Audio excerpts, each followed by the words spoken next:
Hey guys, I can't believe I haven't said this before on the show, but did you know we have a podcast? We have a podcast. It's what this microphone here is for. We do the show here in our studio. We have guests from the automotive industry, comedians, celebrities, all friends coming on the show to hang out, talk shit, and tell you what it's like behind the scenes in the auto industry in California. We are top 3, sometimes 5 automotive ranked podcasts on iTunes, so you can find us there, search The Smoking Tire Podcast, and on shoutengine.com/TheSmokingTire. I'll put the link in the description for you. Check out the podcast. It's a fun show.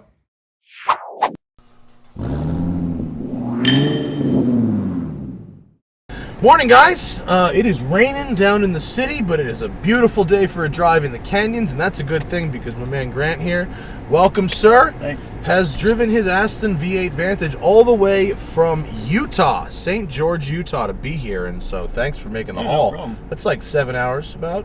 Not when you're driving this. Not when you're driving. I'm just not kidding. in an Aston Martin. Yeah. 06 V8 Vantage. This was the first year for that car. Yep.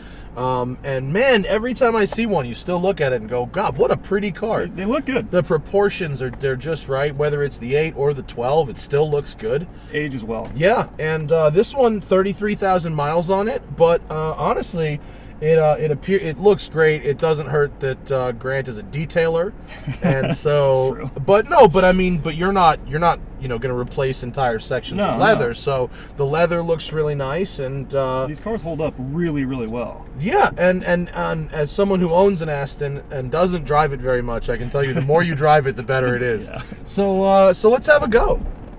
Is it stock? Yep. Okay. I got iBox springs and wheel spacers, but Okay. other than that, All right. Well, this is the 4.3 V8. It's a stick, and these things, they got a little crap, because they were called underpowered and not very fast. But I remember the first time I drove one, I went, you know what, this thing is pretty quick. Yeah. It's fun. It's quick. It's sort of like all Astons look sort of crappy when you compare them against the contemporary Ferraris and Porsches and whatever. But then you drive them and you go, you know what? I don't really care if it's 0.2 slower to 60. Like it's fun. And listen to this. I mean, that's nice. Did you remove your valve in your exhaust yet? as soon as I bought it. Yeah. Yeah. I mean, everybody does that. As soon as you buy Is it that the car, F8 I think it's 22. F22. Something like F8 that. is the Camaro. F22 is the Aston. Yeah. I didn't even leave the guy's house. Pulled that out and said, "All right, we're off." Yeah. So the rumor was the Aston press guy had a set of F22 fuses on his desk because every time it would come back from the loan, he'd have to put it back in and it'd be gone. It feels pretty tight in here. I can hear. I've got my seat pretty far back, so I get the squeakiness of leather on leather, but it feels taut and not creaky or rattly. Other than the looks and the sound, what are your favorite things about this? You know, brand? it flies under the radar. Aston Martin. Well, in Utah at least. In my business, I drive the Ferraris and Lambos and all that stuff all the time from clients and whatnot, and breaking necks. But with this, nobody looks at me. That's interesting. Nobody looks at me. Just under the radar, not flashy, and you're absolutely right. It's not the fastest. It's not the best handling. It sounds nice and looks nice. Yeah, and you can use this as a car. Exactly. This isn't a point A to point A car. You can drive to work in it. Like, the trunk isn't huge, but it's workable. Big enough. Yeah, and it doesn't beat you up when you drive it. It's a comfortable car, good highway cruiser. DeMuro, I mean, hell, if DeMuro can't kill a car, Yeah. and Freddie bought it off him, like, oh God.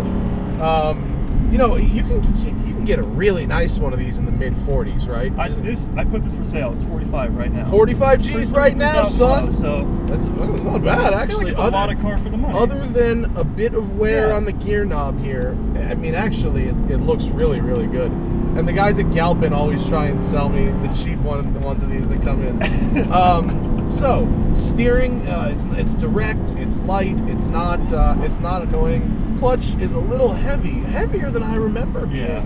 actually. It's the standard clutch, Yep. the original clutch as far as you know. Yeah, and I've driven a couple of them, and they're all kind of heavy. They're all like... God, I don't recall that. I mean, I remember that about the 12. I didn't remember it about the 8, but I guess here it is.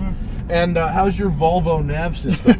Is it horrible? When I bought the car, I turned it on, looked at it once, said, okay, it's got nav. Put it down. It's never gone up again. Yeah. Do you have any kind of phone integration in this thing? I don't. It's not. Yeah. I mean, there are guys that have done it, but it's more work than it's worth. I'm worried about it.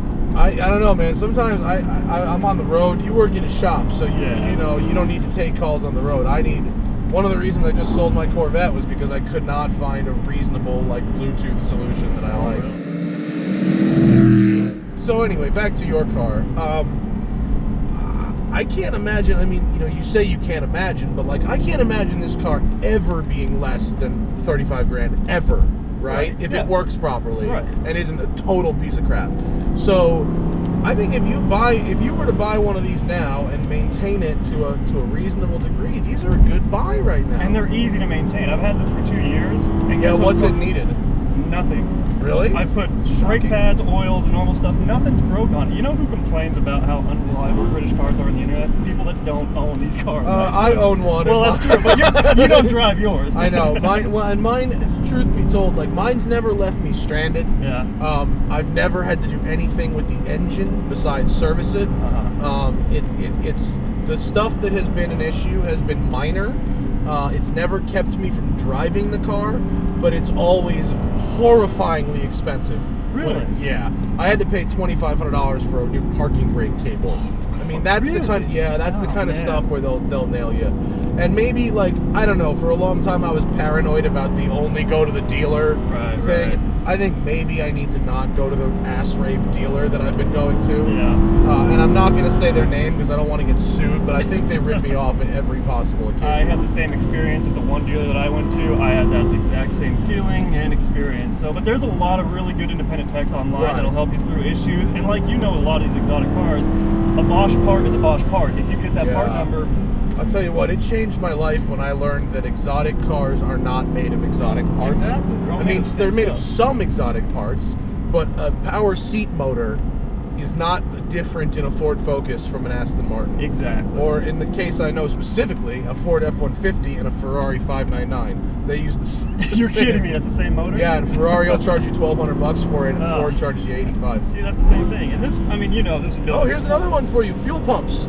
Vanquish fuel pump, $2,700. Ford F-250 Super Duty fuel pump, same part, $126. Kidding me? Yep. See, there you go. So it doesn't have to be expensive. Right. So that's the thing with an Aston, and I especially because they were under Ford's ownership. With an Aston, do your own parts shopping. That's my takeaway from you. Because you can get parts for these things for reasonable prices, but never listen to the dealer. Because they have an opportunity to really rip you off by exploiting that fear of going somewhere but the dealer. Exactly. But these Astons use a ton of parts, little parts, bullshit parts, but parts that were shared with Ford stuff. Exactly. And will work just fine in one of these cars. Yeah. So everything else are you pleased as punch with your purchase? I've loved it. You know, I've had it for 2 years. The only reason I put it up for sale is just because it's just had it for a while. It's given me no problems, and it is, like you said, it's a great freeway tour. What are you looking to replace it with? You know, I got an AMG, and I just love that thing. Okay. All right. Yeah. Well, pretty soon, guess what? The next V8 Vantage is going to have an AMG motor. That is so true. Plan ahead for that now. Plug your detailing shop. Renew Auto. Renew Auto, St. George, Utah. Thanks, which man. is about 2 hours north of Vegas, up to 15. I'll be passing through there in a couple months. I'll stop in and say hi. Yeah, get your coffee.